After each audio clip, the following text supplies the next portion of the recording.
बापाच्या, पुत्राच्या आणि पवित्र आत्म्याच्या नावे आमेन. आज चर्च पॉल आणि पेत्राचा सण साजरा करते. देवाने आपल्याला दिलेल्या सर्व आशीर्वादासाठी त्याची स्तुती आभार मानण्यासाठी आपण या चर्चमध्ये आहोत. आजच्या पहिल्या वचनाद्वारे देव आपल्याकडून जे इच्छितो ते म्हणजे जगात आपण सुवार्तेचा प्रचार करतो आणि येशूची साक्ष देतो, तेव्हा आपल्याला छेड सहन करावा लागते. परंतु देव आपल्याला वाचण्यासाठी देते असेल. देव त्याचे देवदूत पाठवून आपले रक्षण करेल. असेच घडले नाही का? त्याला तुरुंगात टाकण्यात आले होते, परंतु देवाने त्याला चमत्कारिक वाचण्यासाठी आणि बाहेर काढण्यासाठी त्याचा देवदूत पाठवला. पेत्राच्या जीवनात घडलेल्या चमत्काराप्रमाणे आपण दररोज आपल्या जीवनात अनेक लहान मोठे चमत्कार अनुभवतो.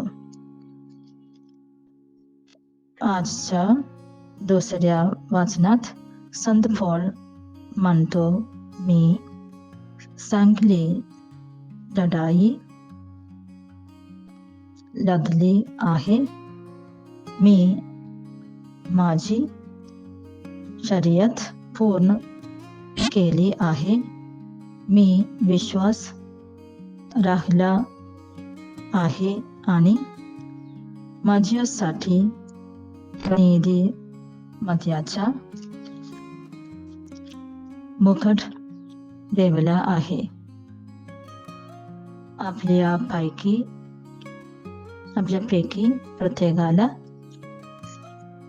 रात्र दिवस सेवा करण्यासाठी आपल्या जबाबदाऱ्या पूर्ण करण्यासाठी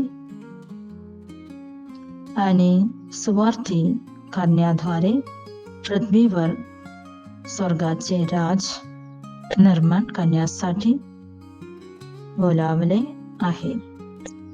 संत पौल प्रजाने आपण नीतिमत्तेच्या मुकुटासाठी प्रार्थना करूया. आज शुभवर्तमानात आपल्या स्वर्गीय पिता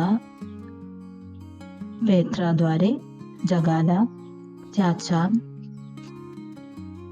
पुत्राबद्दल एक महान सत्य प्रगट करताना पाहतो. पेत्र येशूबद्दल म्हणतो, तू ख्रिस्त आहेस. जीवनात तू ख्रिस्त आहेस, जीवनात देवाचा पुत्र आहेस. येथे हे स्पष्ट आहे की पेत्राने त्याच्या जीवनात येशूचा किती खोलवर अनुभव घेतला. येशू आणि मी आपल्या जीवनात किती खोलवर जोडले गेले पाहिजे. येशूने पेत्राला पवित्र चर्चचा प्रमुख म्हणून नियुक्त केले. आपण प्रत्येकाने येशूसाठी सागले पाहिजे. देव आम्हा सर्वांना आशीर्वाद देवो.